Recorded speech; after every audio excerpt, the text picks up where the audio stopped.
Good evening, everyone, and what's going on? Welcome to episode 100 of TXR. Yeah, that's a very huge milestone for this show, to say the least. Massive shout out to all the former members of the show for their legacy and just being a part of this.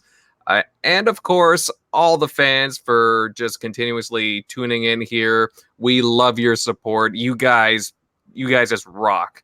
I am your host, Invader, and TXR is just a great place on a Sunday night to, well, kick back, relax, and listen to fellow gamers. Now, there's lots going on across the gaming industry, but first, let me introduce the esteemed panel. Megatron, how you been doing, bud?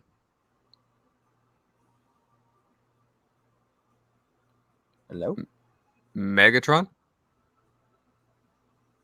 All right, we'll get back to Megatron. Centurion, how are you been doing?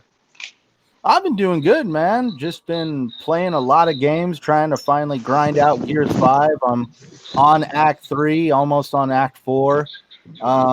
Just picked up Zelda's Link Awakening. I'm going to check that game out because it's been a long time since I've even thought about a game on that from the Game Boy era.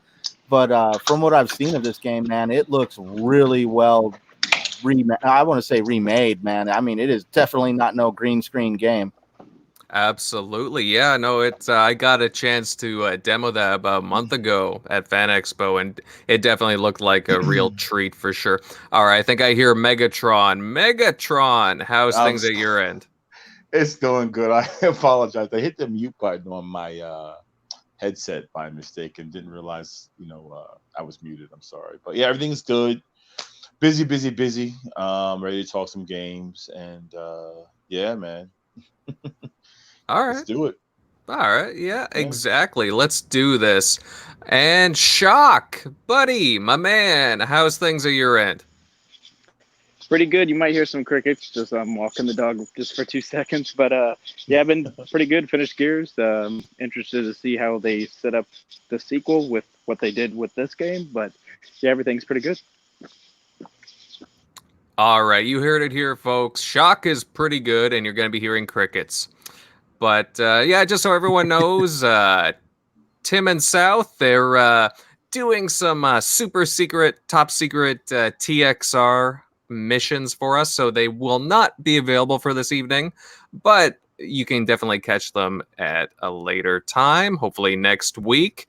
And we are going to move on to our first topic. And you know what? We've got more awesome game releases. And I mean, man, September is just packed with games. Definitely a lot for the wallets these days. My wallet's just in pains, to say the least. Coming out this week, or very recently, we've got The Surge 2, sequel to that Techno Souls game, The Surge. Any of you guys interested in that game? It looks good. It's a kind of a futuristic Dark Souls take on that genre, if I'm not mistaken. Yeah. But it looks good. I've seen the trailers. I have such a backlog when I see all these games that are being, coming up. I'm thinking kind of wait for sale. Not that they're just something that's day one for me, but I'm still into Gears so heavily that like I won't have time to play it, the day of release. But what was that? You guys still there? Can you hear me? Yep. Yep. But Surge looks good. What else do we have? We got Zelda that's coming out. Link's Awakening. Yeah, Link's Awakening, like Centurion was just saying, it's making a big splash at retail right now. A lot of people are talking about it. It's like a full-on remake of like a Game Boy game back in the day? Oh yeah, it was that that green screen Game Boy game right there.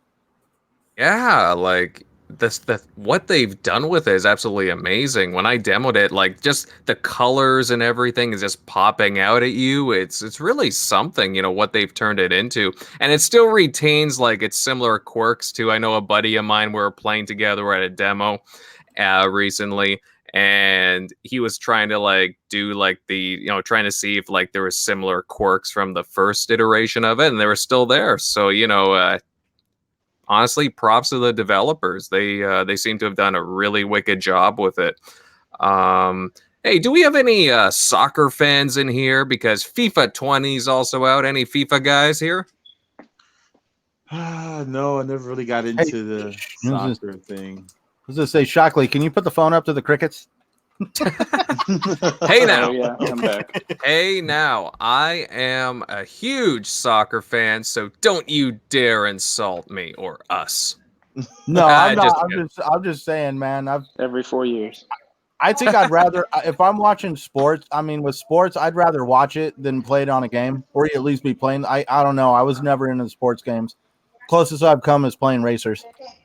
Absolutely, that's fine. Like, I mean, I'm a huge like European soccer fan, so like I get it. Don't worry, guys. But yeah, and you know what? We also got some hardware announced or released this week with the Nintendo Switch Lite, and it is getting some very favorable comments across the board. I mean, I have a Nintendo Switch, and I got it back in 2017 with the Mario Odyssey bundle.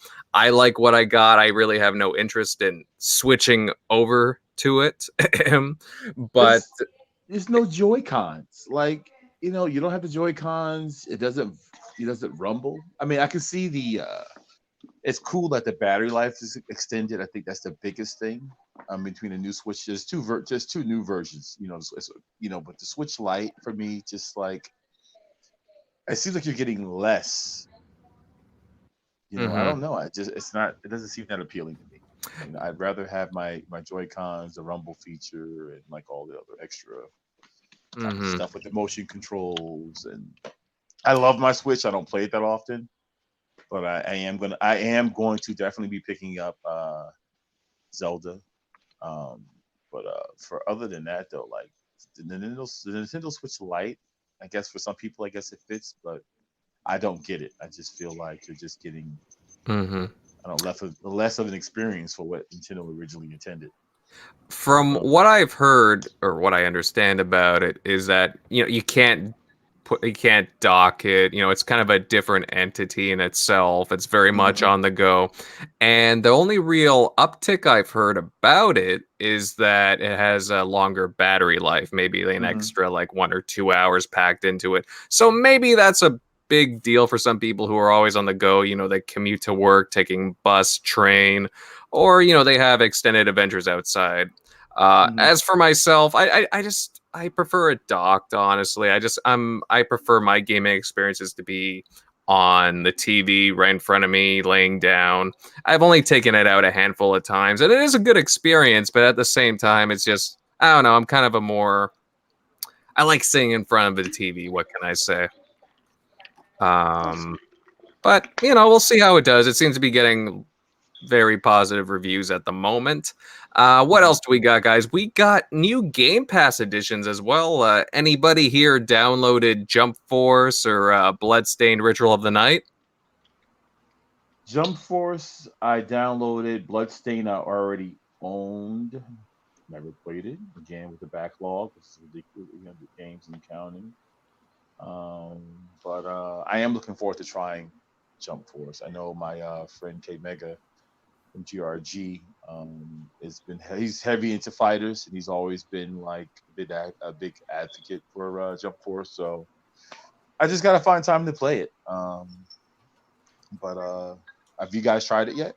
Have you tried it, Invader?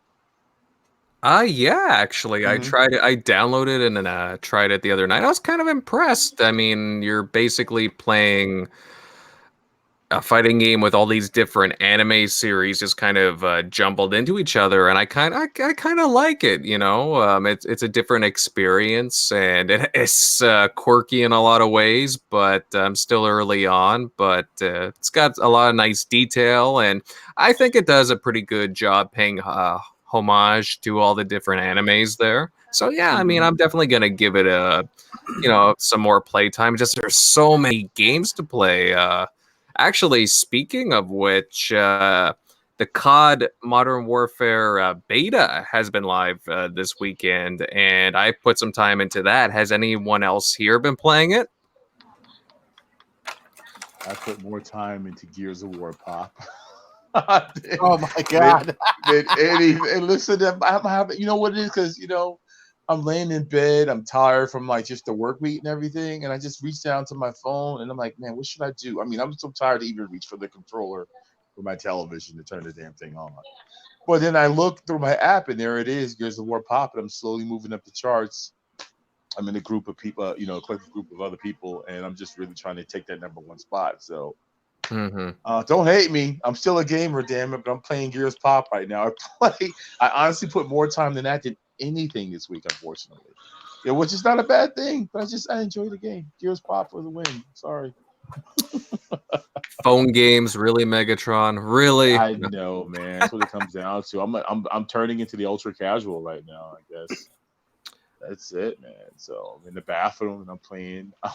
I'm in the bathroom. Hey, now this isn't the casual roundtable. This is the Xbox roundtable, all right? So a little bit of false advertising here, my friend. I don't know. I think it's been winning some people back, at least from what I hear from people that were never interested in COD for like the past at least 8 years. They're looking at it like, oh, this one looks actually pretty good. So, but as far as that Game Pass, I did want to mention, definitely try out if you're a fan of any type of racing game, that Dirt Rally 2.0. It's really technical and difficult, but super rewarding if you put in the time to it, and it's a lot of fun. So definitely give that a try. All right. Yeah, we've been got some comments in the chat, and thank you everyone who's already popped in here. We have Siberia, Michael Monkey Punch, Saltiest Gaming's in here. How you doing, Salty? Glad to see you. We also have Other Zinc. Looks like he's loving Gears 5 at the moment. Mr. Kima. Who else? All right, we got some great people in the chat here. And what did Mr. Kima say? Jump Force looks awesome in 4K HDR, and I do agree, my friend. The colors are just popping out, and it's definitely a pretty game to say the least. And just to touch what you're saying, Shock, I put in a few hours on the COD Modern Warfare beta, and I've been really enjoying it. I'll be honest, I haven't really touched a COD probably since Ghosts, so it's been a while.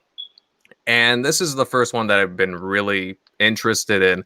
And yeah, I've been really enjoying the multiplayer so far, and it's definitely making me want to pick it up day one, or at least within the first week.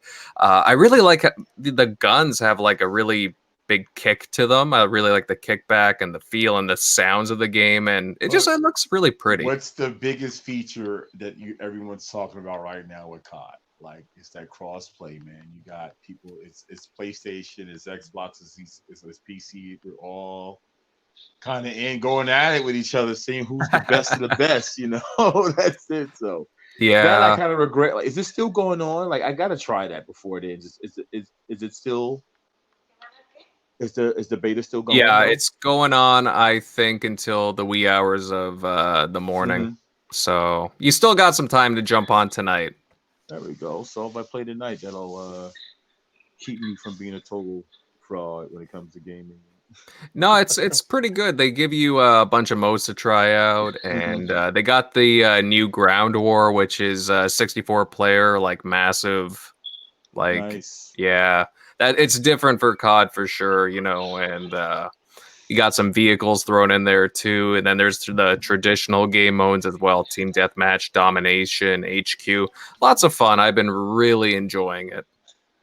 So I don't know. We'll see. I didn't really have any problems with the crossplay stuff. I didn't notice. I think I was mostly playing with Xbox guys anyways. So if anybody has any experiences in the chat, definitely let us know. And because we all have different experiences online, right? So definitely let us know in the chat. But moving on, fellas, on to our next topic. And it seems like Microsoft will be changing the way that it reports gaming revenue going forward.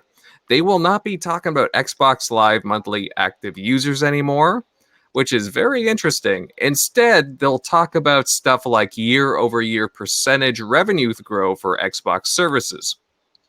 This will also include Xbox Game Pass game revenue. Now, guys, what's your takeaway from this change? Is Microsoft just changing the metrics, or are they trying to hide something? Who wants to take this first? Somebody, anybody. Yeah, I can take it first. I think they're just consolidating their, just like giving you more of a focus. So basically, obviously, if they're not going to just show like, hey, here's our game revenue. Hey, it keeps decreasing.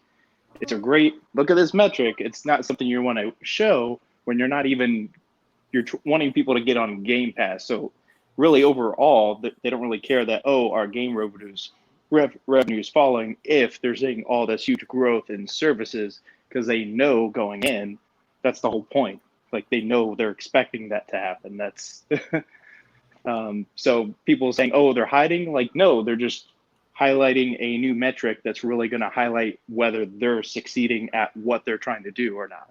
If they just show you game ring revenue, that's going to not show you what they're doing overall. If they're succeeding, you're just going to be like, oh, you're really, doing terrible in selling games, and not showing you anything about the revenue for their services, or not highlighting that, is going to be stupid on their part as a business. But people don't really understand that part of, because they haven't ran a business before, that's what businesses do. They're going to highlight their best metric, whatever that should be. And it's not the traditional, thing that we come to know with consoles. So people, freak out about it. Like, oh no, this is like the beginning of the end. And it's just ridiculous. But it is, man. We're behind social media, behind this keyboard, man. I'm a doctor, a lawyer, Xbox, aficionado. I'm an astronaut, all in one. I can be whoever and make up any damn thing I want. It's just like, I don't know, man. They're highlighting their numbers to show growth. I'm not really like, I really don't care, man. Like for this time, I just want to get my controller and play games and whatever they got. We're gonna know anyway. They're not gonna hide it. They can't hide it from us because we got MPDs, and that's pretty much their whole market anyway. So we're gonna know, like the UK numbers that came out. We're gonna find out. True. But and they're Megatron, just not gonna highlight it themselves. Megatron, I'll have you know that I really am an alien invader, and I was at Area 51 the other day, and man, I was just having a great time partying with all those guys that were hanging out there. So, don't you be dissing, my friend.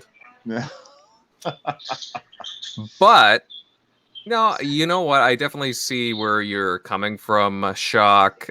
But yeah, I mean, Microsoft, see it from another angle. I mean, when at the beginning of the generation, when they weren't doing so well, they kind of took a step back from talking about consoles sold.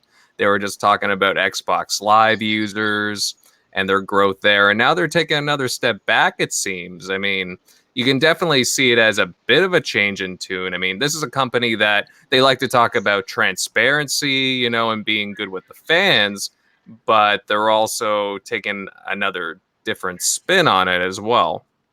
Like I'm not trying to downplay what they're doing, but at the same time, I mean, they are kind of changing the language here a bit too. Can you blame them? No, not really, to be honest with you. I'm just saying that it is a bit of a change in tune. No, my mic was muted when you first asked, does anybody want to go first? And I started talking, not realizing. So I just kind of let everybody. For starters, Xbox could come out tomorrow and announce to the whole world, go to your local retailer and they will hand you a free Xbox, and it will somehow get spun into a negative. Every number they've ever released has been spun into a negative, so I don't blame them for basically not really caring what information that they're going to put out at this point, because they already know how it's going to be spun. It's kind of like I told Megatron the other night, if you would have asked a gamer during the Xbox 360 era, hey, how would you like a service where you paid $15 a month and you were able to and get some of the exclusives day and date the day they come out and stuff like that, they'd be like, oh my God, it'd be so great. I'd be able to afford gaming on such another level. Fast forward to today's generation, we're apparently all a bunch of investors all worried about the stocks, and that we're very concerned about how these companies are going to continue to keep their doors open because they're not charging us enough. Like, I've never seen anybody complain that a company isn't charging us enough. And that's We're where devaluing. I'm hearing that we're devaluing the first party studios and Microsoft. exactly. Yeah. And the other thing is too, though, like, I come from an area of where I'm going to be upfront. Like, I've controlled a department that had over a quarter. I had a $250,000 given to me every year to control a department, and all those funds went through me, and I had to turn their $250,000 into about $500,000. So I have a thing about making money. It's kind of like my forte. So at the facility that I worked at, we had things there that we would sell for about $2,500, and you were only making $300-400 profit. When your profit margins are that small, sometimes the idea is to get people in the door. That is what Game Pass is doing. It is not devaluing the service. It's making it look like devaluing Xbox. It's making it look like something that everybody wants to participate in, especially if you look at a parent who has children and numerous Xboxes. You'd be able to give your kids a library for the cheap and not have to worry about constantly hearing about how they need new games. And in that service, there's microtransactions and other stuff to generate revenue while you're in there. So definitely this is just to draw people in. And that's why when you saw Xbox switch to active users, I'll be kind of truthful. I don't care how many units you sold. I want to know the size of the ecosystem that I'm investing in with active users. What is the point of saying, oh, well, we've sold 100 million consoles, but there's only this small X amount of people on the service? I'm not saying that it's like that at PlayStation, but I'm just saying that you definitely need to let people know like how many people are truly online, because what is the purpose of buying an online multiplayer when it's hard to find anybody to play with? I could go on all day about this whole situation, but definitely I just feel like Microsoft is at this point marching to the beat of their own drum. They're putting out the numbers that they care about. And another thing people really need to also remember when it comes to this whole console war shenanigans, PlayStation is more of a global console than Xbox. I even was explaining it to Megatron. If you look at the way the economy works, things go from east to west, but they don't go from west to east. If you look at the Apple products over here, Apple is not very well liked over there in the Asian market. Anything that's created over here in the Western market never makes it really well in the Eastern market. But things from the Eastern market take off over here. Like I'll say right now, I'm a Samsung whore. I have a Samsung phone, Samsung televisions. I got a Samsung tablet. It is what it is. They make really good technology. So therefore, they're more of a global technology market over there, where over here in America or the Western part of the world, Xbox is only concentrating on North America, South America, Canada. Obviously they're getting into the UK market a little better, but point being is they know that their market is nowhere near the scale and scope that PlayStation has going on. No, absolutely. And I can understand why they would want to spin this the way it is and consolidate everything into revenue growth for Xbox services, because, I mean, in a way, it sounds better when everything's kind of together. It's better saying like 40 plus growth than like a bunch of little numbers like just kind of scattered around. So, I mean, for investors, it's probably better sounding. And let's be honest, I mean, you had talked about Apple too. If I'm not mistaken, Apple kind of does something similar as well. They don't really talk about the number of Apple phones, iPhones being sold anymore. They just talk about like growth and stuff. And that seems to be an industry trend, really. And honestly, I just want like Xbox to do well. Obviously, I'm passionate about the ecosystem and the console and the games. I really want them to do well, as does everybody here. And I want the industry to do well. It's really interesting that they're taking this next step with this and how they're reporting their gaming figures. Does anybody have anything else to add to this? I will take Guess that not. as a Is it no? resounding no. Well, sliding then into our next topic, and it seems as if Gears 5 is a resounding success. And during its opening week, it recorded over 3 million players, guys, doubling numbers of Gears of War 4. So that's pretty significant. And in terms of player count, it's the biggest first party launch since Halo 4. So, I mean, it's been a long time coming considering Halo 4 is back in 2012 at the end of the 360 days. And Gears 5 is really setting records across the board, becoming the best ever first party launch on Steam and tripling the performance of Gears of War PC. So, guys, a lot of numbers here. You know, there's a lot of different numbers floating around, and there's been a lot of praise. But what do you guys think Gears 5 is owing its success to? I mean, Game Pass definitely comes up a lot and is definitely coming to mind. Why do you think Gears 5 is doing so successful right now? I guess I'll go first this time now that my mic's not muted. Definitely. Gears 5 is a success. Well, for starters, some of the other guys have tried to create a shooter on this level, and they haven't really been able to hit that formula just right. People know that Gears 5 is a good formula for an over-the-shoulder third-person shooter.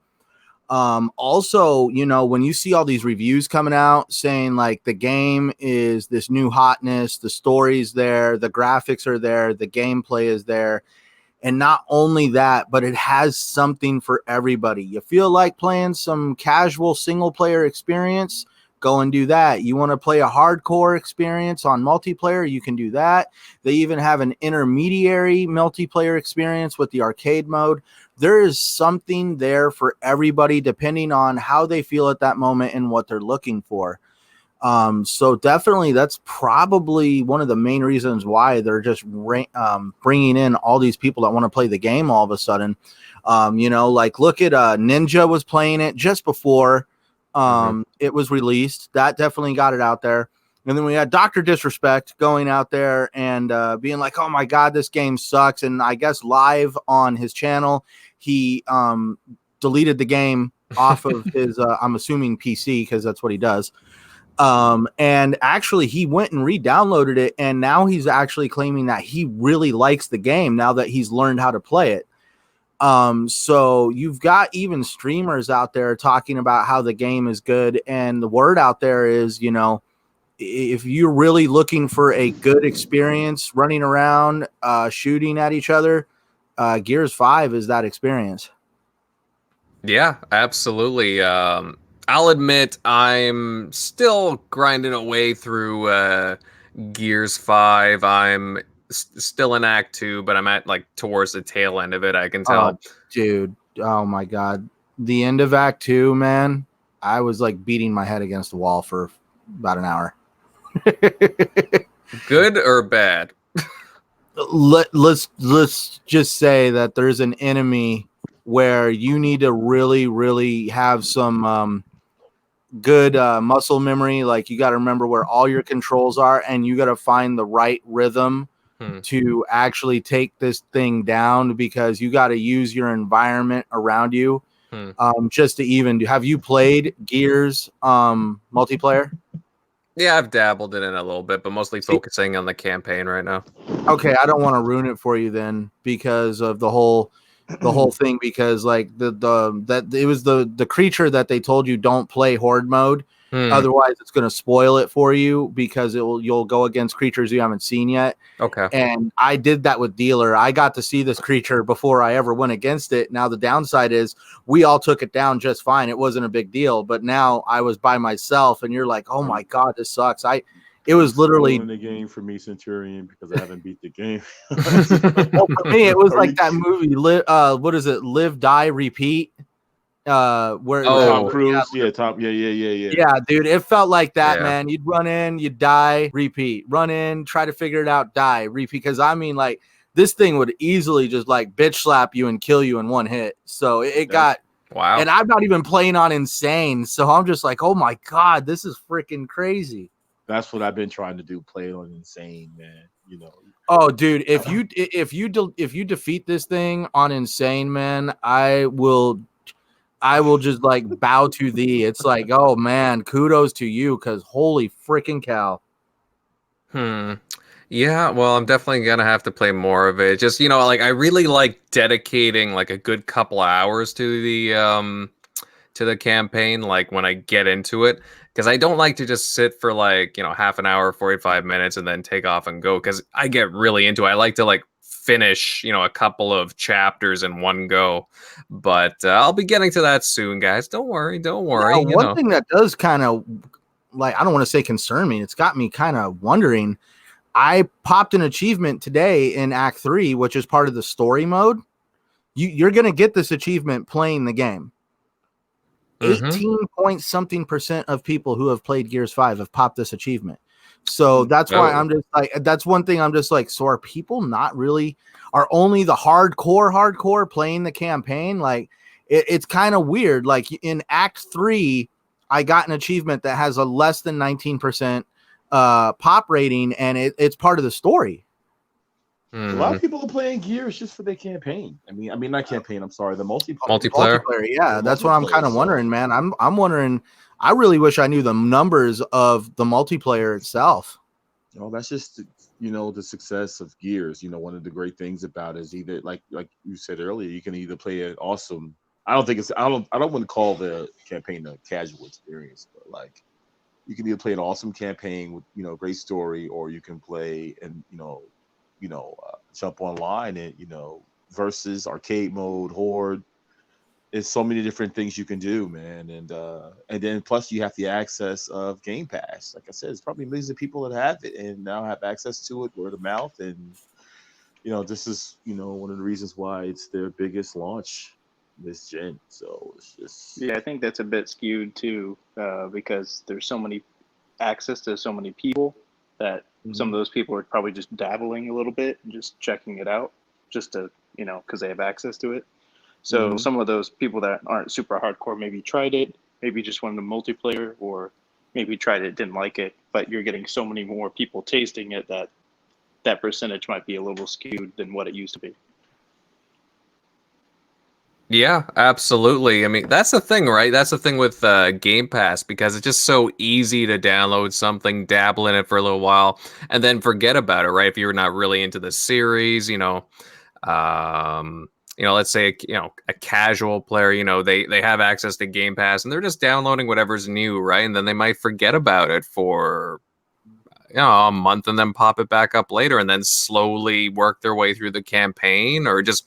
Again, there's people who just love the Gears multiplayer, or there are some people who are just dedicated to Horde. Like I remember, like Horde, I really enjoy going back all the way to Gears 2, and that was.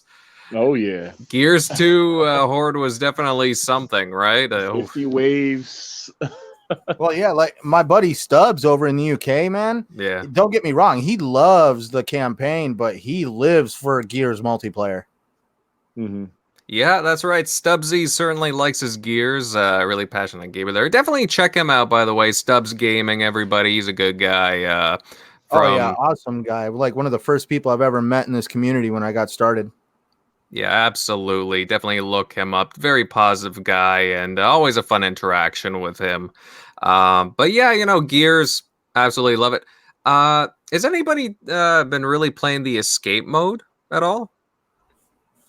I tried it once, twice. I actually played with Phil. It was fun. I enjoyed it.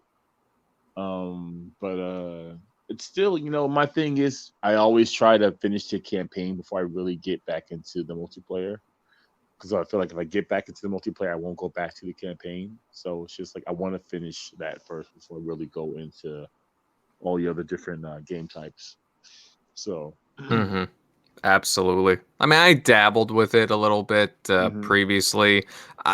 Again, I'll admit I wasn't too into it, but I'll definitely give it a go. Again, we definitely gotta get a TXR game night going for Gears. maybe we can do that sometime in the near future.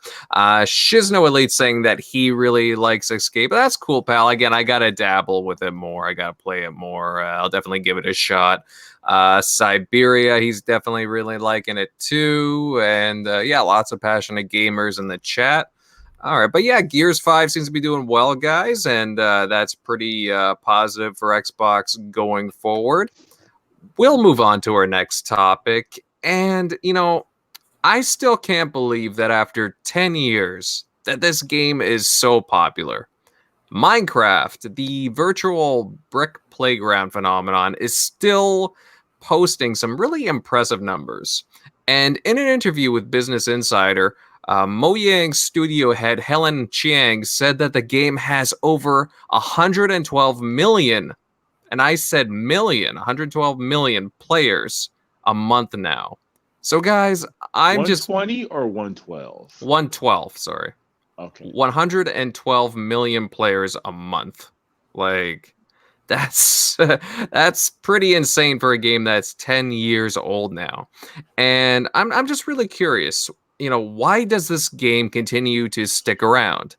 And why does it have such long legs? Like, I mean, I remember when it first came out, I was like, what is this? I mean, I didn't really get it. And it's just still continuing to like silently dominate. I mean, it's not getting the same hoopla as what Fortnite does these days, but it's still sticking around. And Microsoft obviously purchased it for just over $1 billion 5 years ago, and it's still making money. It recuperated money for Microsoft after about 6 or 7 months. I heard they're actually getting ready to take the crown back from Fortnite. Oh yeah? Well, at least that's what the article said, that it looks like Minecraft is getting ready to take back the crown for how many people actively use it each month. And guaranteed, as soon as they come out with Minecraft Dungeons at that point, it's going to be right back up there. Mm-hmm. Who's it appealing to the most, though? Is it like kids? I mean, from my perspective, my household, it seems like it's the kids, but is it adults too? I mean, I've tried it, and it's just not me. I don't want to build and dig things, and I can't. It's just not my type of game. Like, I don't see. Yeah. No, sorry, I didn't mean to interrupt, but just to be fair, like, I'm with you, Megatron. Like, it's just, I've tried to, like, get into it, but it's just, I don't know, like, I guess it's just, how there's games that you want to, try because they're, like, a phenomenon, but just, you can't get into them. It never really captivated me, but you're right, though, it does skew a lot younger. I mean, a lot of young people are super into it. Makes me feel like there's something wrong with myself. 112 million people playing, and why don't I see the appeal? I don't see it. I will say that I will never, because I said this on Blam's show last night, I'll never forget the night I went to a little social gathering at like an employee social gathering, and like at this party, for some reason, everybody was standing there watching somebody play Minecraft. Wow. I mean, and like, I'm just saying, everybody at this party was over the legal drinking age. We're all over the age of 21, and we're standing there watching one of the guys play Minecraft. And so I'm just like, at this point, I'm like, oh my God, what the hell is going on right now? We're watching somebody play Minecraft. I've never got into it. I've never had the urge to play it. I know, like, I guess you could kind of build your own world and stuff in there. I don't know too much about it. I will be truthful, call me a fraud. But if it's the way it is, where like, because I remember them saying like, yeah, you got to go mine materials to go build certain things and do this, that, and the other. And I'm just like, so this is just like a childish way of having a job. I'm like, I'm good on that. Well, it's interesting because it's available on basically everything now. Of course, it started out on PC, then consoles, phones, tablets. Like, it's a very accessible game, and people can just play it wherever they want. So that's a huge draw for any game. And honestly, I guess I would if I remember the article correctly, they kind of labeled it like virtual Lego. It's very creative like that. And honestly, I can see why too. Is there an end game though to Minecraft? Is there credits rolling when I build my first house? I mean, I just all you do is you build and that's it. There's no end game. There's no. You know what I like? I like the story. I like the Telltale stuff.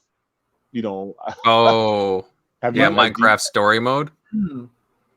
Have you guys tried that at all, or Yeah, the Telltale things? I don't know if that's the same thing what you're saying, but I've done the Telltale episodes of Minecraft, and I enjoyed that. But I don't know, man. Like you saying you're at a party and people are just massing around, but that's just I was watching a sounds dude like dig a pit with a pickaxe. I was kind of confused on like, why are we watching this?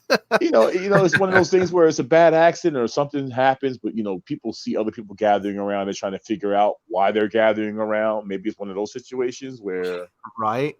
Yeah, it's just like the only way I could relate it was, does everybody remember how the building worked in Fallout 4? You go and find materials, bring them back, convert them into into building materials, and you went and built your little town. I felt like that was like glorified Minecraft.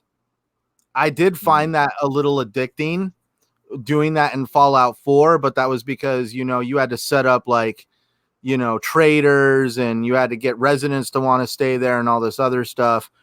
But definitely, other than that, I just felt like that is what Minecraft is you're just building a world and constantly evolving it and building more. And I don't really know too much about what goes on in Minecraft that makes everybody just want to keep going back. And I know this Minecraft Dungeons things though. That looks like it's going to be fun because I love playing over the head stuff like Diablo style with my friends. Yeah, I was actually going to mention that too, because Minecraft Dungeons, it's going to launch into Game Pass, and I think it's launching sometime in next spring, if I'm not mistaken. And you know what? Like that kind of stuff draws me in because it has the co-op aspect to it. It's a dungeon crawler, and it kind of sounds kind of neat, Like I'm not really again into the traditional Minecraft, but something like that would draw me, and I would definitely try that out with you guys. Like that'd be cool. But something like Minecraft too, it gets played even to this day by huge YouTubers too, like you got a guy like PewDiePie playing that thing like, all through the week, and he's getting all kinds of views and giving Minecraft just all kinds of exposure. It's amazing what this game, it's such a YouTube phenomenon, you know what I mean? Mm-hmm. So Microsoft definitely knew what they were doing when they picked this up. So they saw something I didn't. That's the appeal.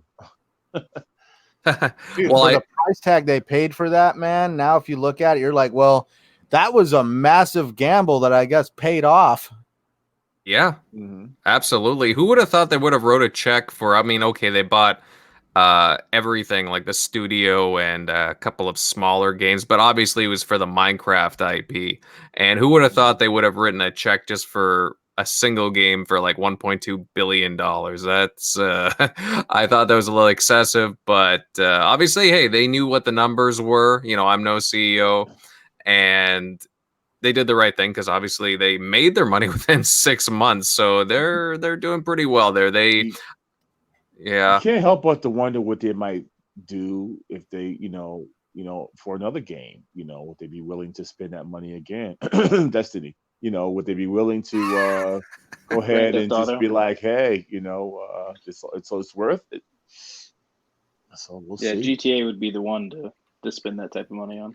Yeah, I think we'll see in June of 2020 if they'll be doing it again. Yeah, Red Dead Redemption. Yeah. Imagine if you put the next GTA on Game Pass day one. Oh, I think heads would explode. Every single person would be a subscriber. You would just have the whole gaming community. Yeah, make it like an exclusive and more. thing. I mean, think about what it sold. Yeah, times that by like 4 or 5. I don't know. Absolutely. Well, the metrics of that would be I think Game Pass would just explode. Xbox Live would just go down in an instant. If Gears 5 was kind of if they had servers issues just for Gears 5 alone, imagine what like a GTA or a Red Dead would do. Oh, They'd have to Crazy. borrow Amazon servers. Mm. yeah, and then some. But yeah, moving on, guys. I'm glad to see Minecraft's doing well. I mean, even if we don't play it, there are obviously tons of people that do, and I'm glad that you enjoy it. So continue doing that. But moving on, and so this was pretty much expected, but we finally got official confirmation on this matter.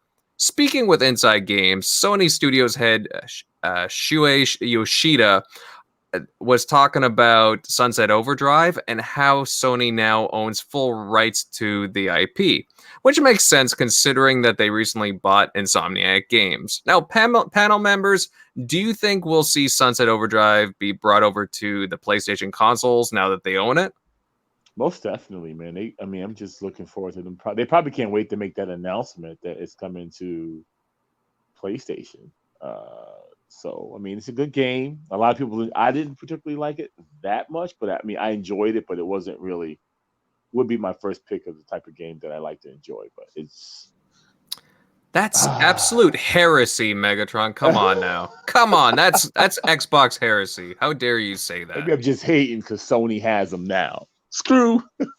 You Screw fanboy. No, but hey, man, best wishes to Insomniac, man, and I think I've heard that they wanted to make another sequel. I think Microsoft kind of missed out on an opportunity to take this IP as their own, and it is what it is. I mean, more importantly, to the fans that enjoy that game, it's still going to be made, and there's probably definitely going to be a sequel, and you just have to play it on another platform, and that's just kind of the reality of things. So that's it. Mm-hmm. I remember during Microsoft's E3 conference 2013, and they announced all kinds of games, right? Like Killer Instinct, Rise, Son of Rome, and a few others. And Sunset Overdrive came up, and I was like, "Wow, Insomniac Games is on Microsoft stage. This is pretty mind blowing. That was pretty big." And when you saw their new IP, Sunset Overdrive, it was just so different, and I couldn't believe that Microsoft was actually investing in this game. And then we saw it a year later, and the gameplay to me was just mind-blowing. The colors, even to this day, still pop out to me. And I mean, I didn't mind the traversal system. It was all right. It was very fast-paced. The weapons were pretty unique. You could launch a bloody teddy bear with like teddy bear, yeah. rockets. It was cool. pretty out of this world. And I like the enemies. You like high-tech robots from a bloody sports drink corporation. They're trying to cover up what happened. And you also had the OD, right? The actual, the people got turned into like monsters. And I really enjoyed the game. I had a ball with it. Definitely one of my favorite new IPs this gen, personally. But it's a shame, what happened with it. I really, Microsoft did put in like a whole bunch of marketing into it early on, and I really, a lot of people wanted a sequel to it. It just never happened, and for Sony to get the Sunset Overdrive IP definitely makes me think, would they pump into it considering it wasn't really a commercial success for Microsoft? Do you guys think that Microsoft kind of dropped the ball on pushing Sunset Overdrive more than they already did? They made the mistake of going up against Destiny is what I think the issue was. Is that when it came out? I was wondering. Yeah, it came out like maybe a month or right in the same time frame, like maybe a month right before it. But I think people were because people were playing the beta for Destiny around that time and stuff. So if they would have released in the summer, dead of summer, that would have been perfect. But yeah, well, I mean, you could definitely tell that they were like excited. A summer game too. Well, they were excited for it, and they really wanted it to do well. But yeah, the timing, I wish they would have put it more in like a more, kind of like a more hospitable time frame for them, because you're right. Destiny it did come out around this same time frame. If I'm not mistaken, it was an October release date, and it was around games like Call of Duty and Assassin's Creed, the usual bunch. And yeah, it didn't fare as well as it probably should have right out the gate, unfortunately. Um, Centurion, did you ever play Sunset Overdrive? Yeah, I did. I played it for a little bit just to find out what all the hype was. I will be truthful. It is in my backlog. I do want to go back and play it. I guess Is the that in problem. Game Pass? I'm sorry. That's No, not it was Pass. in Game Pass, but when I picked it up, it was given away for free in games with gold. That's correct. Yeah, so definitely that's what made me pick it up. I even bought the season pass for it because I liked it enough to know that when I do get around to playing it, I will enjoy it. But for me, what it was is it just wasn't gripping enough to keep me wanting to keep playing the game, because I was already involved in other games and other games were coming out. So I ended up just like, I'm going to put this in my backlog. But that's, I guess, one of the situations of with this game is it didn't have anything to make you like hooked. And then one thing is, it's kind of funny. It's the same. I have the same complaint almost everybody makes about this game. The minute you touch the ground, your character is slow, clunky. Like the game was designed to be constantly grinding off the walls, the wires, everything constantly going. And if you by any chance missed that rhythm and hit the ground, you had to find that rhythm again just to keep going. Mm-hmm. But definitely, it's kind of interesting to see like this whole situation, because if you look at it, Sunset Overdrive 2, Insomniac came out and said that they already have a script and story ready for Sunset Overdrive 2, and Microsoft would never sign off on it. But now that PlayStation owns them, is this something that they're going to explore, or are they going to have the same attitude that Xbox had, is, well, it didn't sell very well and we don't really want to go for that? Because like we can already see, I hate to use this as an example because it was a great game. I played it to its max. Control. Mm-hmm. Everybody was talking it up like, oh my God, Remedy's putting a game on PlayStation. PlayStation's going to buy Remedy. It's going to be all this, that, and the other. And then the numbers came out on how well on Control was actually not doing. And ever since those numbers came out, I haven't really heard too much about PlayStation buying them. And it might be another one of those situations where PlayStation just might be like, hey, just because we now have it doesn't mean it's going to be a success. And with Insomniac, there's such better titles like Resistance, The Fall of Man, Ratchet and Clank. They could still be working on Spider-Man 2. I know everybody keeps crying that they're going to be working on Spider-Man 2, but this whole deal with Disney right now, I'm a realist, and I know how the contract was written, and Disney's actually the one that retained the rights for the video game. So, that's definitely something that PlayStation would want to keep under wraps, is if there was a kibosh put on Spider-Man 2, they would not want that to get out. Mm-hmm. Absolutely. Well, it's just interesting, the whole dynamics of this. Like you said, things could get complicated with what, the whole Disney Sony thing is with Spider-Man. Obviously, Spider-Man, the game, was very successful. One of the most successful games, one of the most successful exclusive games this gen. And I don't know. I really wonder what they're working on. If it's a Spider-Man 2 already, hey, maybe Sony already greenlit Sunset Overdrive 2. We might never know. See, with them already having a script made, all you had to do is greenlight it, and it's like they already have the assets. They already have a gameplay mechanic. They already have a script. They already have a storyline. So it's not like they have to have like years of pre-production just to get this game going. They could literally say, go for it.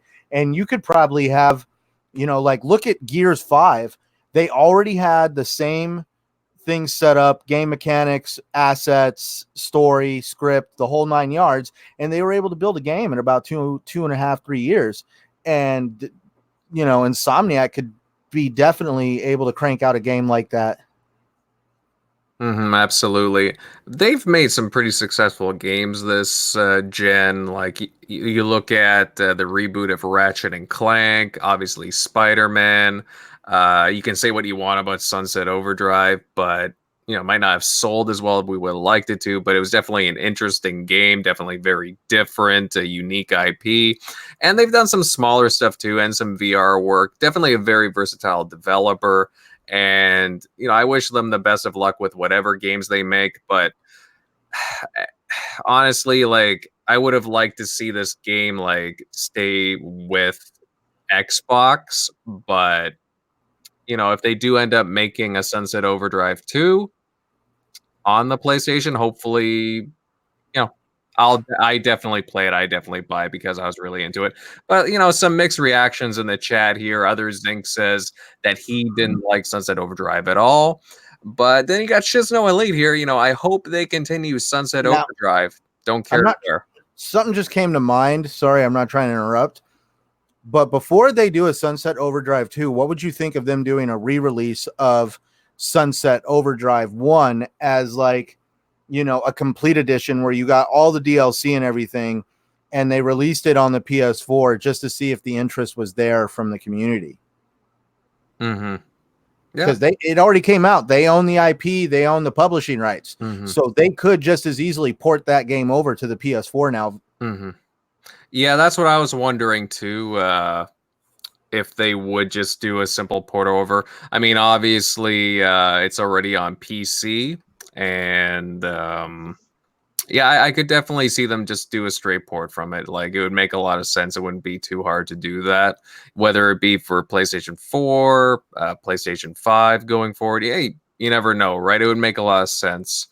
And hey, you know what? It's definitely we can go back and forth on Sunset Overdrive, but definitely a very unique IP. Before we move on, guys, does anyone else want to touch on this or just move on? I'm good. All right. It is funny though that the whole reason they went to Xbox with it was because they were going to retain the IP, and then they get bought by Sony, so Sony retains the IP anyway. Yeah, absolutely. And I was just going to say, to back up Insomniac on that whole thing, Insomniac probably at one time wanted to be a third-party publisher that stood on their own 2 feet. And so they probably dipped their toe in the pool with that whole situation by coming to Xbox with Sunset Overdrive. And I'm not blaming the Xbox community, but that game wasn't very well received or embraced. It sold around 3 million. I think it was 3 million copies. I could be wrong. But it didn't really do too well. So probably Insomniac realized that the company that's going to obviously keep them around is going to be PlayStation. So I'm pretty sure that changed their tune a little bit when it came to PlayStation saying, hey, are you ready for us to buy you now? And that's when they were probably like, yeah, our biggest successes have been with you.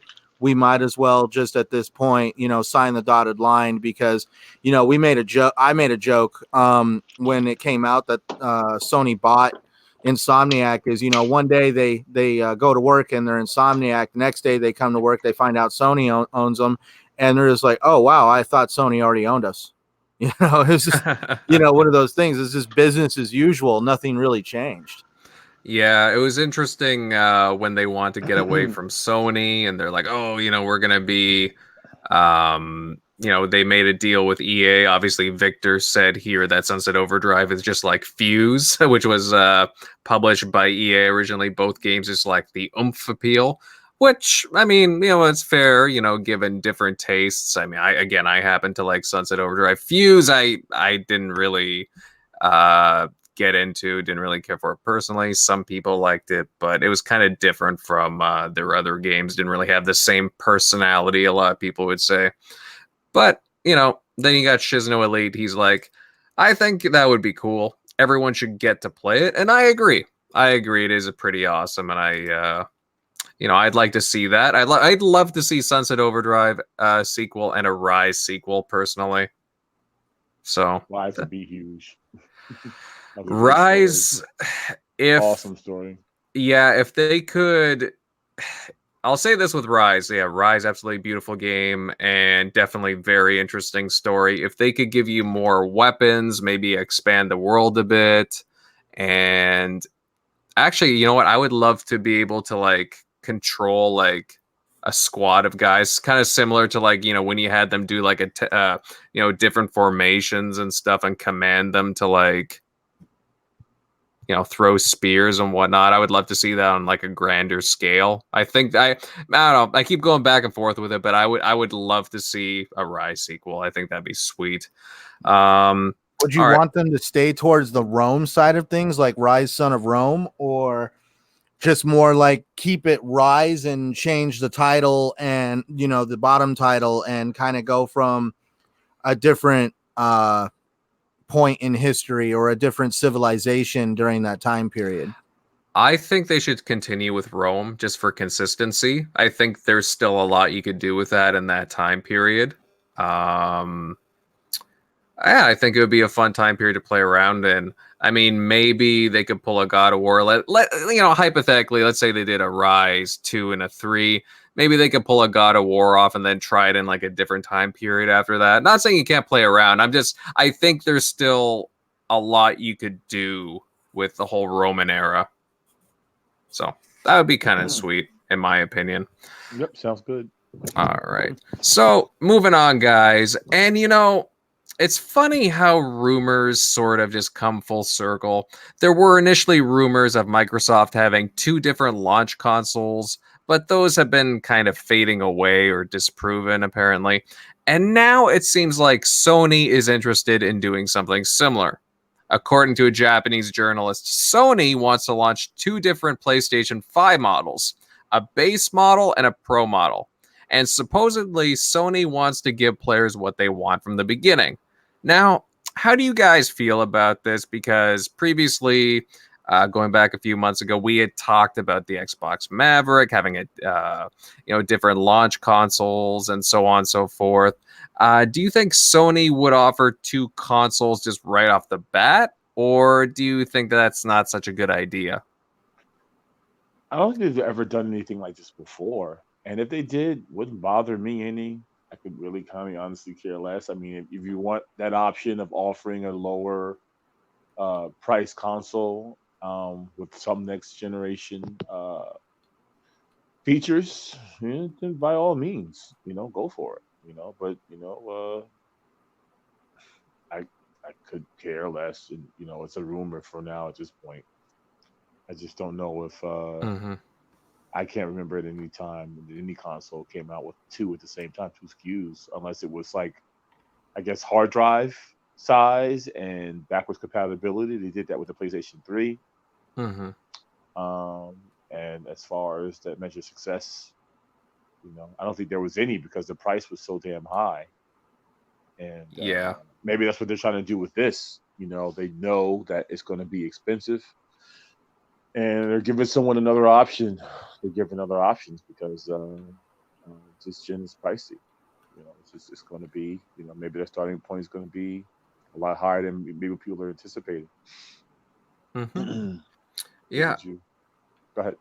Oh, no, absolutely, because it's interesting that when these rumors pop up, and it's not the first time, obviously, we've heard this, obviously with Xbox, but yeah, would it be possible for them to have like a base console that's cheaper, but it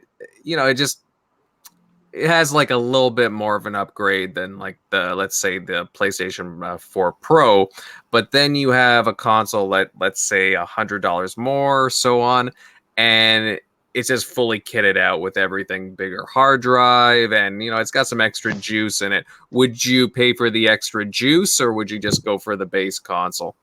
I would go for the juice. Give me all the bells and whistles. I mean, I'm jumping all in. I'm going to, if this is my, the thing that I like to do, console gaming, then I don't want to have any features missing. It could be something as simple as them just having a discless version of a PlayStation 5. I mean, that would surprise me. So, who knows? They could be all digital themselves. That would be very interesting if that came to fruition, since a lot of people were giving Microsoft, when there was rumors about that, them toying around with it. And then we got the Xbox All Digital Edition. The sad edition. Oh man, people are so imaginative, they're so creative, right? Just want to I don't know. I take it all in humor. Well, to be fair, they could have done some work on the name. To be fair, did anyone buy? Did anyone? I don't know anyone that's bought that all digital console. By the way, the price was really bad at the beginning because all the other S's were already on sale, like way cheap on Amazon. So I think you'd have to wait until it kind of catches up, and those sad editions get the same markdown, and then like, oh, okay, now it's much more cheaper, so it makes sense. Yeah, that's true. But it's just interesting that these rumors keep popping up. I have a feeling that we'll be seeing like Sony have an event really soon. I wouldn't be surprised if it was in February and March, detailing the PS5 and launch games. I'm just I'm very curious to see if this comes to fruition, because everybody was giving Microsoft, crap apparently because of the rumors going forward about it. But I'm glad you touched on that. It's always I remember when the S was announced, and then they announced the X too. And then, Ryan came out, and they said something about throwing a little bit of shade at Microsoft, and was it going to mess with the sales? And then PlayStation turned around and said they were going to do the Pro and then the Slim model, and it wasn't the same negative feedback. Like, I'm just kind of sick of it all, to be honest, man. That's what I wanted to at least point out was we won't mention names, but I got sick and tired of hearing people saying that Microsoft is going to confuse the consumer. They have way too many options out there. When you go onto a website to build a custom PC, if they only knew how many options are really thrown at you to build this PC. So that's one thing. Like the consumer, I don't look at the consumer as being like some sheep that need to be guided. The consumer is actually pretty smart. They have a cell phone in their pocket. They're able to do all the research very easily to see what product they want to get themselves into, and that kind of hits that price point they're looking for. And I got aggravated when you hear all these guys about Xbox is just going to confuse everybody. There's too many SKUs. This is just a bad idea, and they don't know what they're doing. And then meanwhile, it seems like PlayStation might do this all of a sudden, and everybody's like, oh my God, this is a great idea. Now people get to choose what's more in their price point, in their budget. And it's just like, so are you basically insinuating that Xbox fans don't know anything and PlayStation fans are more intelligent and able to make more of a consumer-based decision? It's just like it's getting very, very frustrating at this whole thing, because I don't want to scream bias, but at this point you can't deny it. It's almost like high school at this point, where everybody's picking on that one kid that the entire school picks on just because that's the thing to do. That's and it's popular, starting, and it just feels like that's what is happening with Microsoft. We're at the high school of gaming. You got PC, Nintendo, PlayStation, Xbox, and Xbox has just been backed into this corner where they're constantly just getting griped on, picked on, laughed at, made fun of. And at this point, I understand that at the beginning of the generation, they made some mistakes, but people need to be forgiven for their mistakes. We need to move on from those mistakes. It was years ago under a different regime. We have new people in charge with a new direction for the brand. They've even been showing how they're trying to change the brand, and they're even giving us services like Game Pass and other stuff to show us the new direction of the brand. But we're still over here just basically beating this drum of it's fun to pick on Xbox. And like Hyena Den pointed it out. I won't mention what podcast it was, but he pointed it out, saying that he tuned into a podcast where the individual literally in the same sentence was saying that Microsoft had this bad idea of releasing 2 SKUs, this, that, and the other, but PlayStation, it looks like they're going to release 2 SKUs, and this seems like a good idea. And it's just like, how can you make such a contradictory sentence? Like, it's just like, how is it bad for one guy to do it and okay for the next guy to do it? That's just bias all the way. So, and that's where it's just, if they want to release 2 SKUs, I think it's a good idea. Why? Well, for starters, we all live in the real world and money's tight. Also, we have a lot of problems right now in the world market with tariffs and raising prices of products. And so this 2 SKU thing seems like a good idea, because it's going to give people an option of, all right, I want to continue gaming on next gen hardware, but I can't afford the expensive one. So at least there's a cheaper option. I really do wish Microsoft still kept the Maverick going, but I do have a little bit of a theory. Call me, crazy, but I really do feel they're going to take the Xbox One X and give it a redesign, and they're going to basically turn it into the Maverick model, because there's still a lot of power there in the Xbox One X. The full potential of the Xbox One X has not been fully explored yet. And so I really could see the Xbox One X being turned into this mythical Maverick console for a lower entry point, and that they're going to phase out the Xbox One S, and that the Xbox One S All Digital Edition is going to just be that entry level console into the ecosystem. Absolutely. Yeah, Wasn't I think there a rumor too. I thought that was a rumor too, where someone said, I thought I read somewhere where they said, just leave the GPU the same and just kind of put a better processor. Yeah. And get it up to speed with the 60 frames per second. It just have all the capabilities of like ray tracing and and the more larger expansive memory. It'll just be kind of a I don't know, like you said, just kind of a lower price entry level, but better performing console. Yep. Absolutely.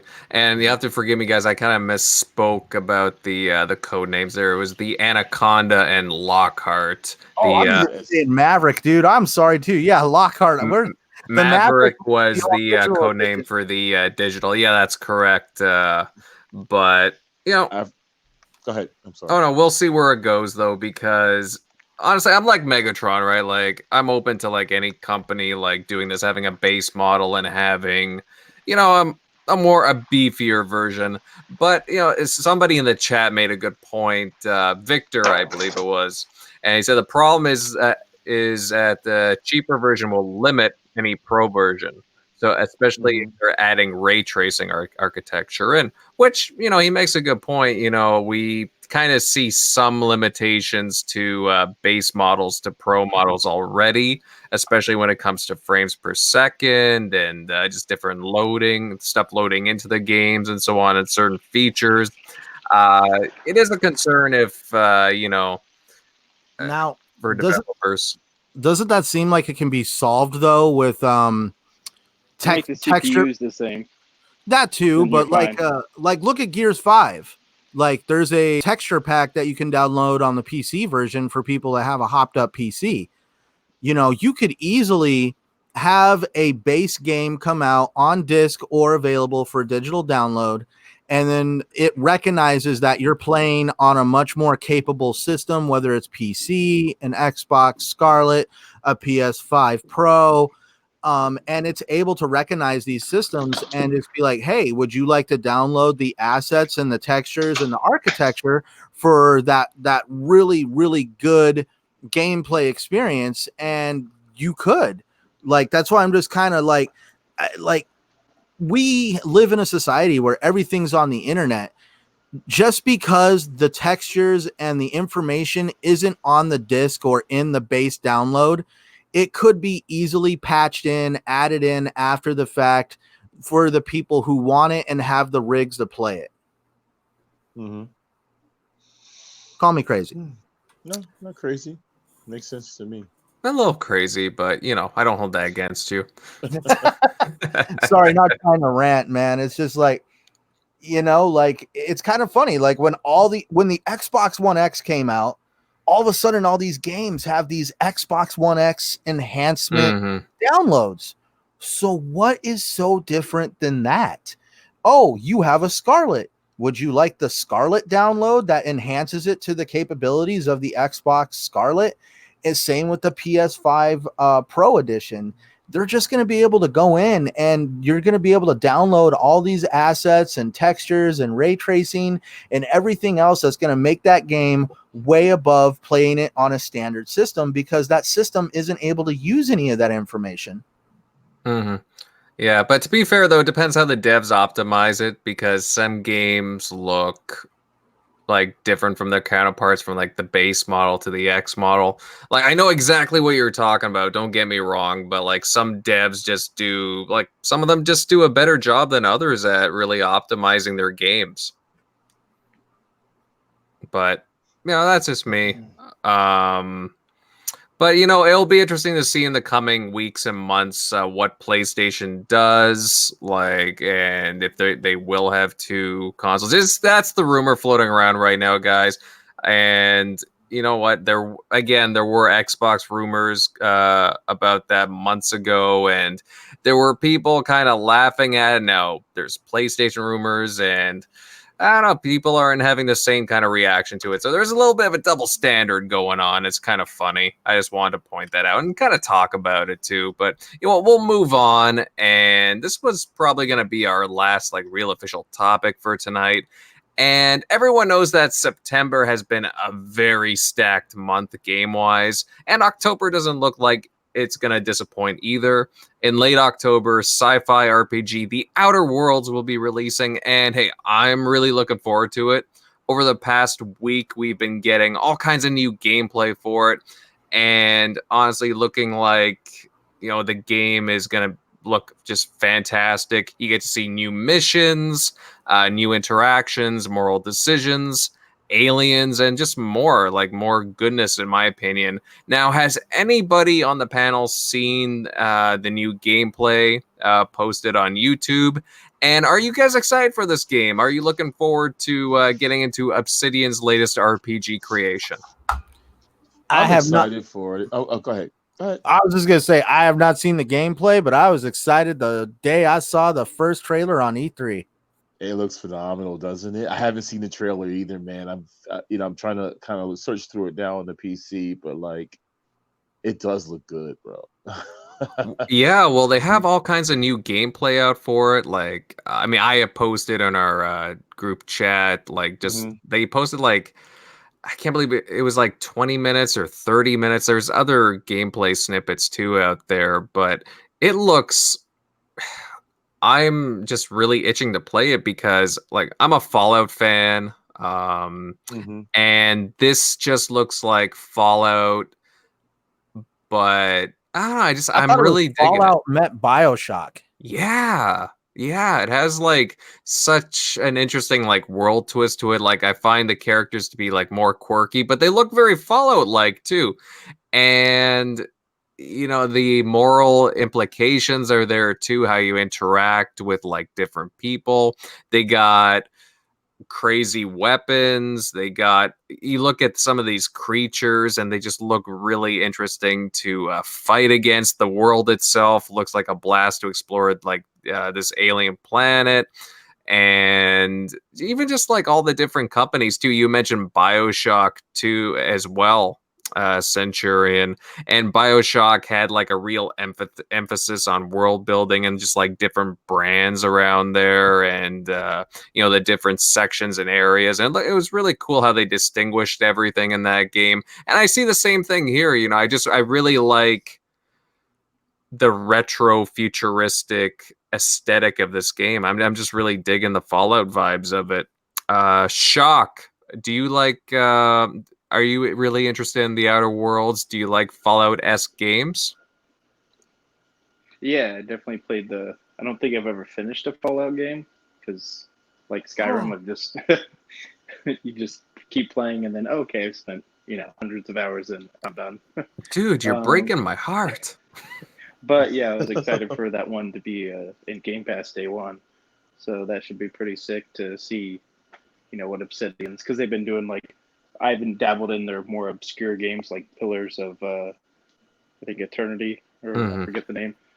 So other than the South Park games, I haven't really played anything from them for quite a while. So it'd be cool to see something a passion project, that they've had from the original Fallout guys.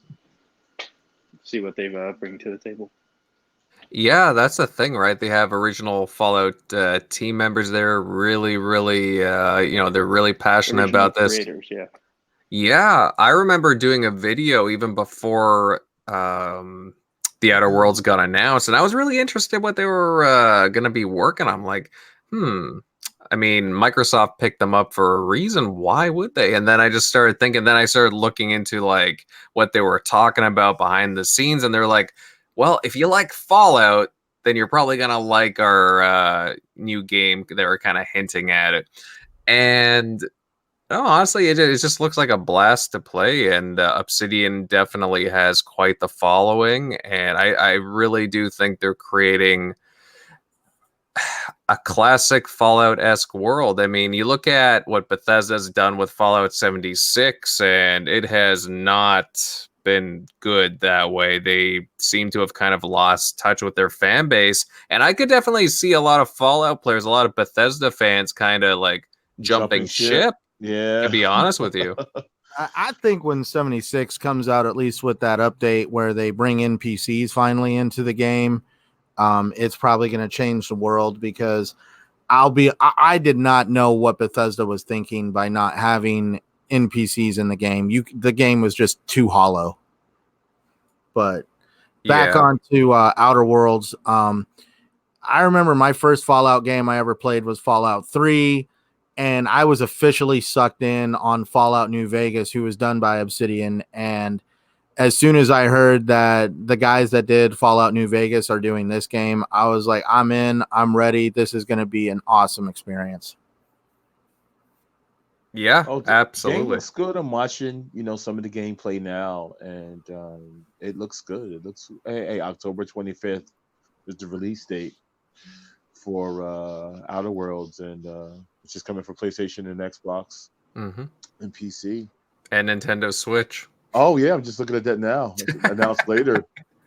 But it looks good. Now, are you guys gonna download it in Game Pass or are you gonna buy it? My wallet has been tearing up for a break here, so I'll be. If you want to know my master plan here, I'm going to play it day one on Game Pass, but Black Friday is a month from that day, and I guarantee you that game is going to be on sale. And so I am going to buy that game, yes, purely because you never know. It's not, I always look at it like Game Pass is never going to be around forever. I hope it is, but you never know. So I do buy the titles that I like, that I definitely want to have access to, especially if like Xbox Live is ever down. At least I own it. It's on my hard drive and I can still play it without being online. So definitely I am going to buy it, but not right away. All right. That's definitely very fair. I think I'll be taking advantage of my Game Pass, possibly. There's a collector's edition. I love my collector's editions of games, and with the steel book and everything, there's a possibility that I may go ahead and do that. But I don't know. I'm on the fence. It's funny you mention like a special edition or like a collector's edition. I haven't seen one for the Outer Worlds, and I would have thought that you would have had something there, but I've just seen the base game.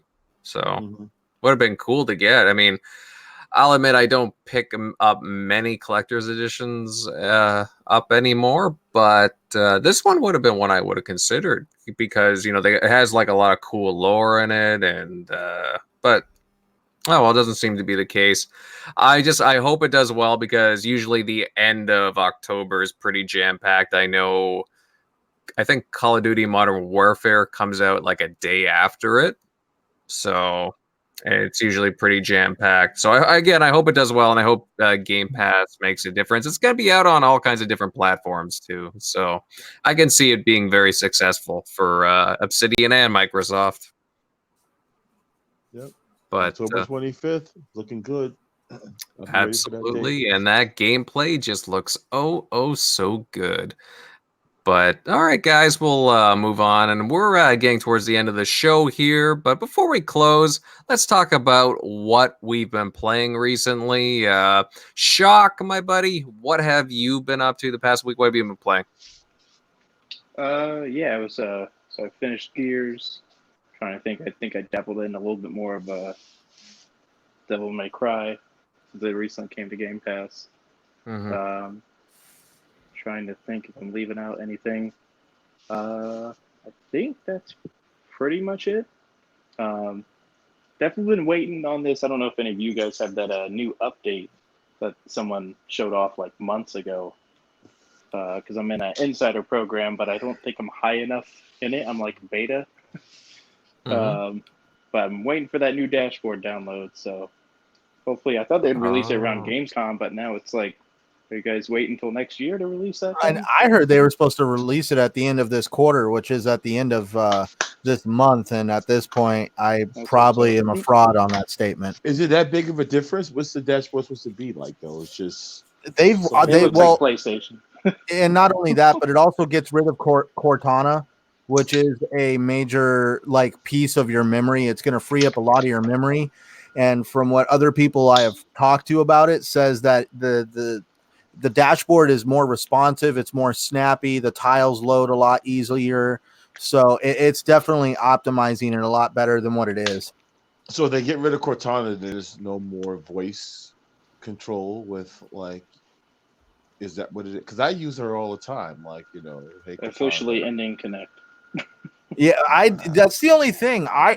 Wait a minute.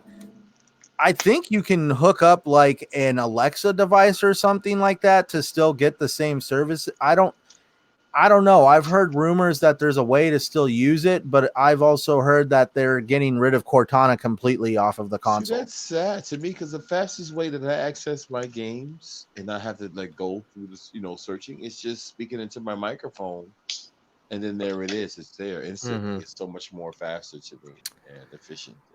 Yeah.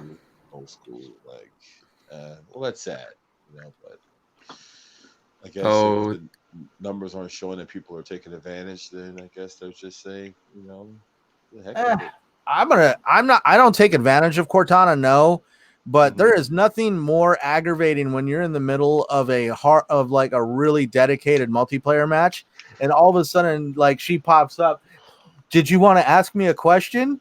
No, go away. I've never had that. I missed problem. the Xbox record that though. That was always the best. Oh yeah, definitely. So much easier to record stuff. Xbox, Snap, Skype. Are any of you guys still using your Kinect at all? I'm just curious now, or it's just all through the headset? I never had one. Yeah. I didn't invest in Xbox One until after they took the Kinect out of the box. I waited. I didn't get the S, which they were handing out those free adapters. So I waited and got the X.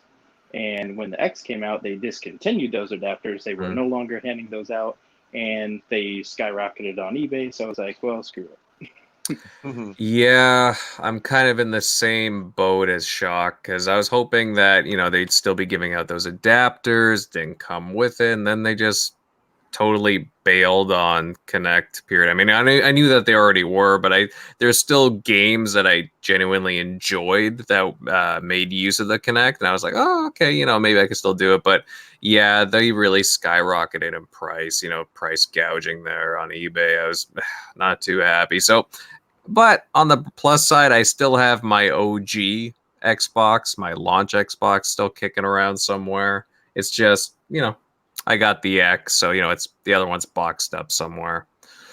Oh well, it's a shame what happened with the voice controls, like Megatron was saying, but I miss the snap features, and I am gonna miss the voice controls now.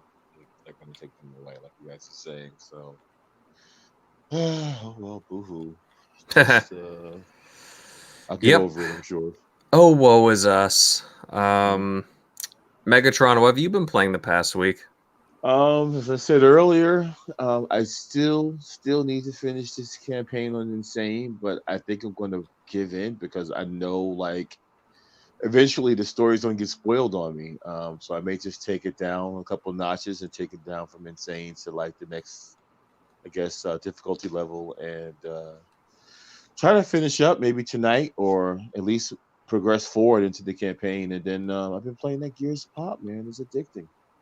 I'm addicted to playing, laying in my bed and dozing off while I'm in the middle of playing, and the phone smacking me in the face. But I love my pop game. I'm just hooked on that damn thing. What's wrong with me? Am I really a gamer or not? I don't know. Chat, let me know. Mega casual at it with the pop. Man. Mega fraud, mega casual, mega I don't know, man. It's just You're a mobile peasant, man. Hey, Invader, I thought you said this was a hardcore gaming podcast. What happened? Yeah, I mean, like I said earlier, this is the Xbox roundtable, not the mobile roundtable. What if they put Gears Pop? Well, I mean, it's a cell phone game, but what if it was on the Switch? What if it was on like the PlayStation and all the other stuff? Well, they probably have to rework the screen, for sizing issues and whatnot. But I just think it's just mainly going to be a mobile thing. I'm not seeing like people really cry out for console versions of it. No, there's no. What's that thing when people sign up to petitions?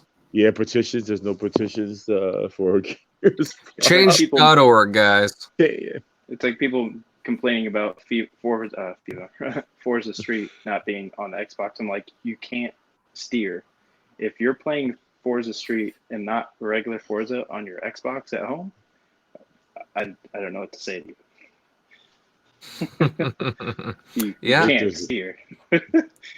That's very true. Very true. Centurion, what have you been dabbling in over the past week? Anything in particular? Finally trying to get Gears 5 put out of the way. I will definitely say Act 2 was amazing. I'm now in Act 3. But Act 2, oh my God. Dude, don't let anybody tell you about any of the story that gets told in that act, because it reveals a lot. Excuse me. And then what else have I been playing? I got to finish up Assassin's Creed Odyssey. I've put so much time into that game, and I kind of got burned out on it. Now I'm going to get back into it. But I also got to do Borderlands 3 because you gave me that VIP thing now. And ever since I've done it, I'm getting all these emails about like, you need to play Borderlands so you can get this, that, and the other. But I'd say for the most part, I've just been playing Gears 5. Oh, and ESO. I play ESO on the regular with a friend of mine. Cool. Yeah, you are definitely a little obsessed there, but hey, that's fine. Oh man, no, I am not obsessed. There is people that I don't have a guild. I've talked about wanting to build a guild in that game, purely because you need a guild to have a guild bank or a guild trader. So a guild trader is how you really make money in that game, at least in their in-game currency. And I've never, ever been able to afford certain items purely because you need like millions and millions of gold, and you need to have a guild trader to actually generate that kind of revenue. So for the most part, I feel like even though I've played it a lot, I still feel like I'm in the casual world purely because I don't get involved in the actual hardcore community and buying and trading and selling things. And yeah, like there is a whole nother level to this game when it comes to being hardcore into it. And I've never dabbled into it. All right. All right. No, yeah, I was just teasing, but I No, totally I know what know. you mean there. I'd probably play it more than most people would ever think somebody'd want to play that for. But when you have the right group of friends, I play with a friend of mine who's pretty much like a brother to me in real life. We've worked together, we know each other, and I play with him and his kid on the regular.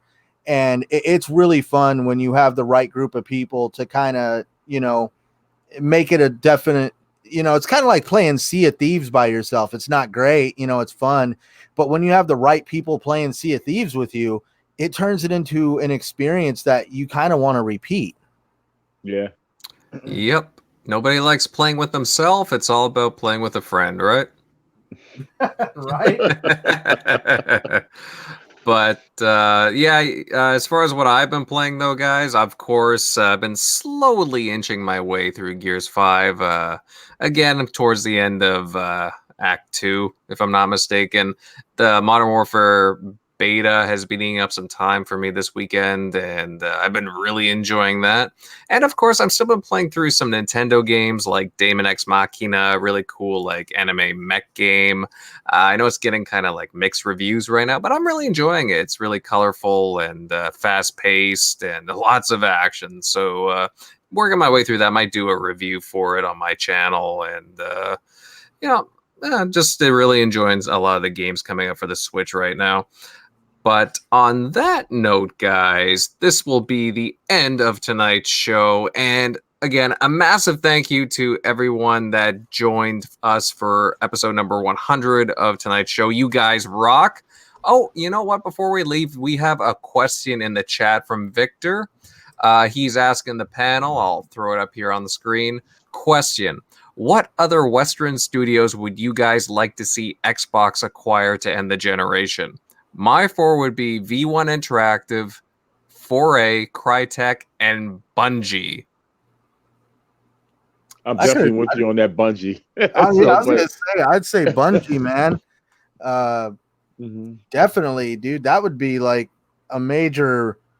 Because, like, I'm just saying right now, Sony made their first ever studio acquisition this generation. Like, that was, I don't know if, I'm pretty sure they've bought others this generation, but this one was definitely a very high profile purchase. And so they wanted to advertise it to everybody. And that was Insomniac. And I think it would be funny if Microsoft just kind of went out and like, all right, fine, we'll buy a AAA studio ourselves. We're going to pick up Bungie.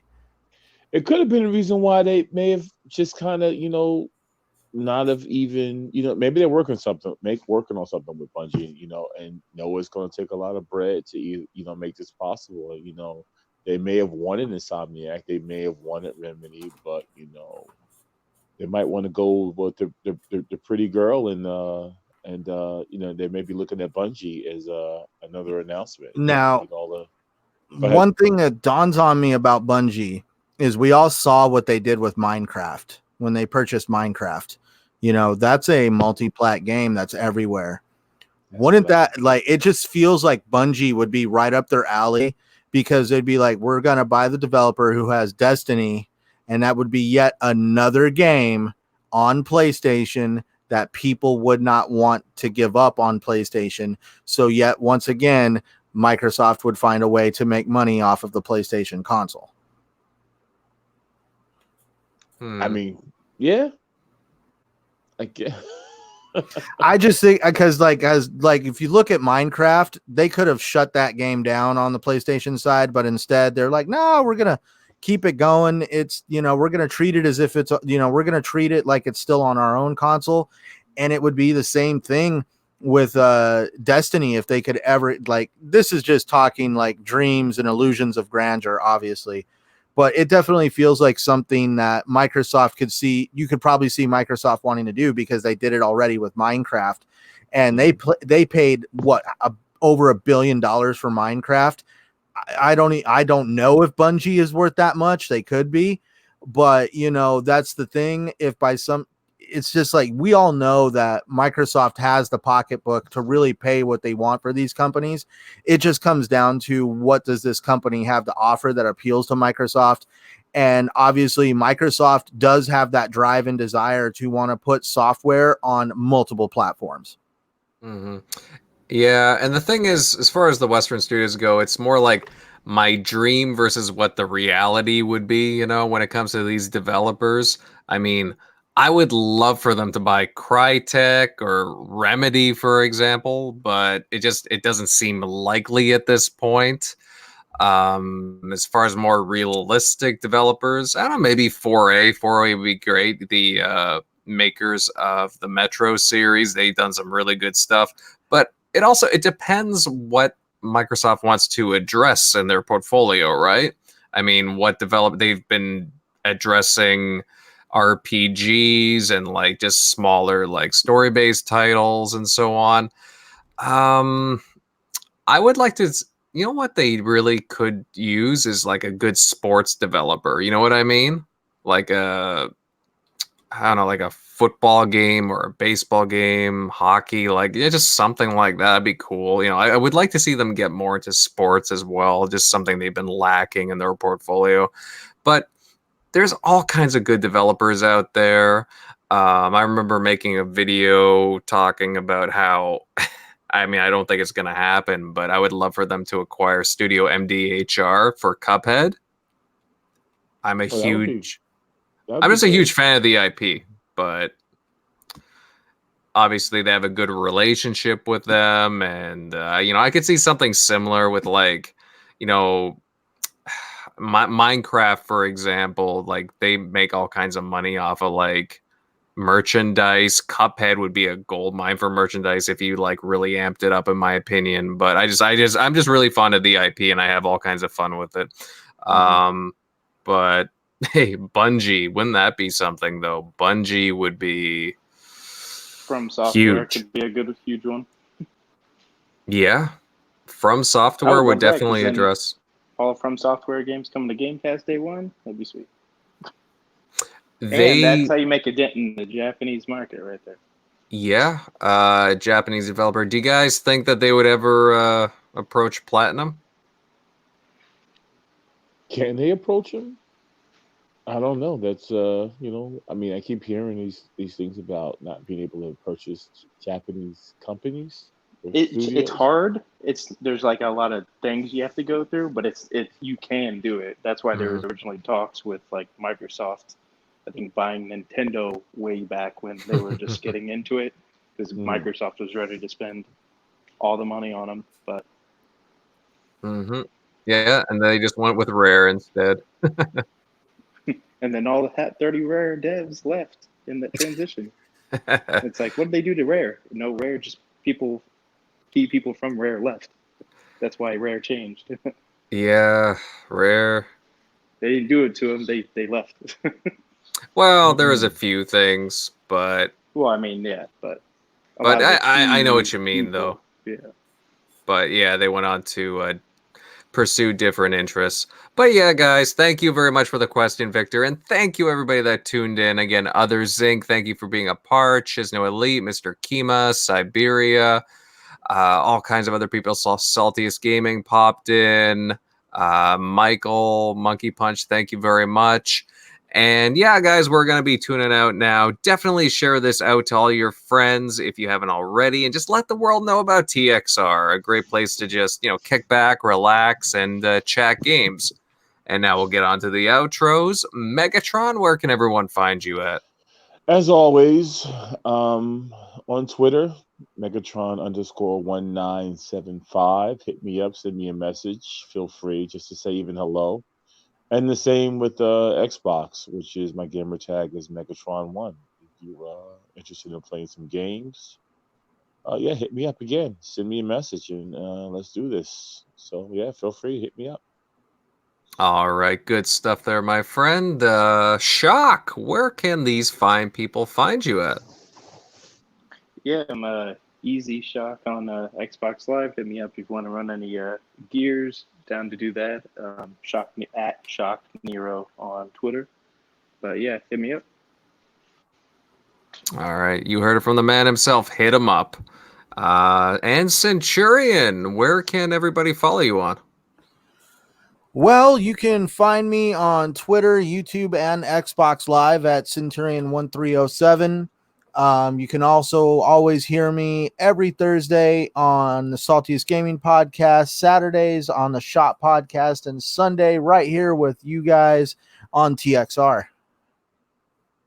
Awesome stuff. Definitely tune into those shows, guys. And of course, it's a shame that Tim and South were not here, but of course, they're doing some special TXR business at the moment, busy doing some really, really exciting things. And of course, I'm Invader. You can catch me on my YouTube channel, Invader Gaming, and of course, Twitter at Invader_1986. Again, everybody, thank you for tuning in. You guys rock, and we can't wait to see you next Sunday at the same time. See you later, fellas. Later.